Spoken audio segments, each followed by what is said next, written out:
नमस्कार बंधुरा आशा करी तोमरा सबाई खूब भालो आछो और आमिও खूब भालो आछि। ठाकुरनगर मेला हয়েছিল আমাদের এখানে, তো বড় ব্লগটা ছাড়া হয়নি, তো সেই কারণে আমি বড় ব্লগটা তোমাদের কাছে আজকে শেয়ার করলাম। আর আমরা তো ঠাকুরনগর মেলার উদ্দেশ্যে রওনা দিয়েছি। তারপর ওখানে গিয়ে উপস্থিত হওয়ার পরে গাড়িটা রাখলাম। আর এখানে দেখছি রাস্তার ধারেই নানান রকম দোকান বসেছে। দোকান বলতে খাবারের দোকান দিয়ে শুরু করে জামা কাপড়ের দোকান। আর বন্ধুরা তোমরা অবশ্যই কিন্তু কমেন্ট করবে তোমরা কারা কারা ঠাকুরনগর মেলাতে প্রত্যেক বছর যাও। তোমরা যারা আমার সাবস্ক্রাইবার তাদের মধ্যে যদি কেউ থেকে থাকো তাহলে অবশ্যই আমাকে কমেন্টে জানাবে যে তোমাদের বাড়ি কোথায় বা তোমাদের ঠাকুরনগরে কারোর বাড়ি কিনা।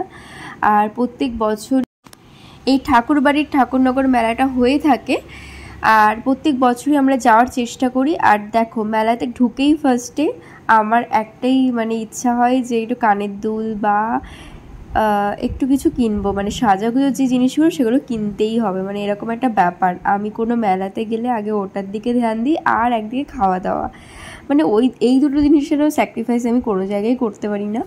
তো যাই হোক, দেখো কানের দুলগুলো কি সুন্দর। আরেকটা দোকানে গেলাম, তো সেখানে দেখলাম ভ্যারাইটি কানের আর ক্লিপ এইগুলো পাওয়া যাচ্ছে, তারপরে গার্ডার নানান রকমের। আর এই ক্লিপটা আমি কিনেছিলাম।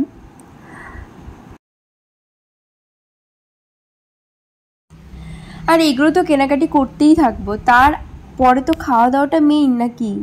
এবারে খাওয়া দাওয়ার পার্টে চলে যাই, যে খাওয়া দাওয়া আমাদের করতে হবে কিছু না কিছু। আর এখানের ভেলপুরি খেয়ে গাইস সত্যি কথা বলছি এত ভালো লেগেছে আমাদের। জানি না আর কবে আমরা এই ভেলপুরির দোকানের ভেলপুরি খেতে পারবো। এই কাকুটা এত সুন্দর বানিয়েছিল, জাস্ট ওয়াও। আর বানানোর প্রসেসটাও তোমাদেরকে দেখিয়ে দিলাম। আমার ভীষণ ভালো লেগেছে, আমি আগেও কখনো এরকম ভেলপুরি খাইনি সত্যি কথা। আর ঠাকুরনগরে এখানেই এরকম সুন্দর একটা ভেলপুরি পেয়েছিলাম, তো খেয়ে সবারই খুব ভালো লেগেছিল, খুব টেস্টি ছিল। তারপরে এখন আমার বলতে গেলে যেন জিভে জল চলে আসছে, এরকম একটা ব্যাপার।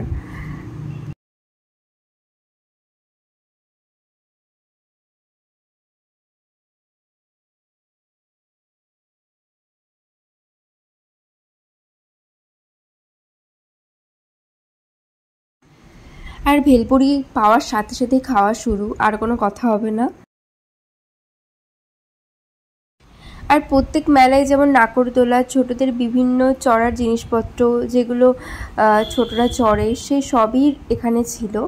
ডিস্কো, এবার শুধু একটা জিনিস দেখলাম, টোরাটা ওঠেনি, ওটা আগের বছর উঠেছিল কিন্তু এই বছর আমি দেখলাম না।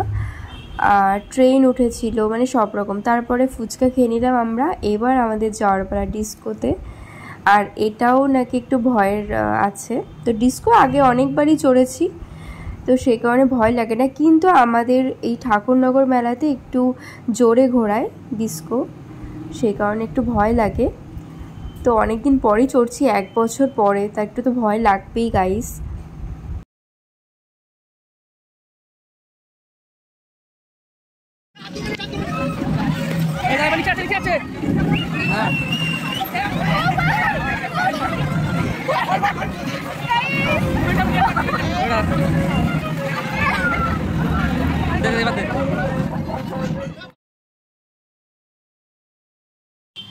ডিস্কো চড়ে তারপরে আমরা চলে এলাম ঠাকুরবাড়ির এখানে। আমার খুব ভয় লেগেছে এইবার, কেন জানি না, ডিস্কো চড়ে আমি ভীষণ ভয় পেয়ে গেছিলাম।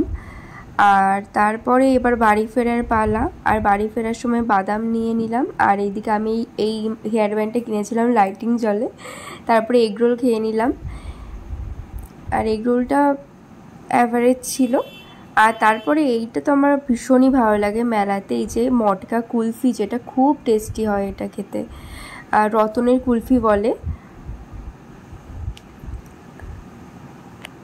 আরও একটা হেয়ার ব্যান্ড দেখো, এটাও লাইট চলে, এটাও কিনেছি।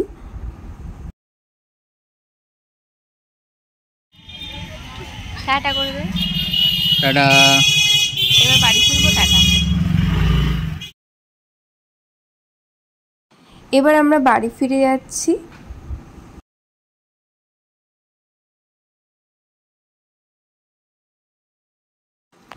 আর বাড়ি এসে পুচকের জন্য খেলনা নিয়ে এসেছি, এই যে এটা।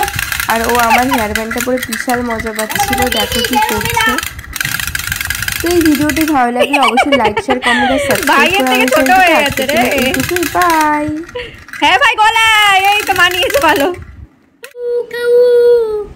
মানুষের গন্ধ পাও, মুখটা দেখিয়ে দে ভাই। এই যে মানুষের গন্ধ পাও।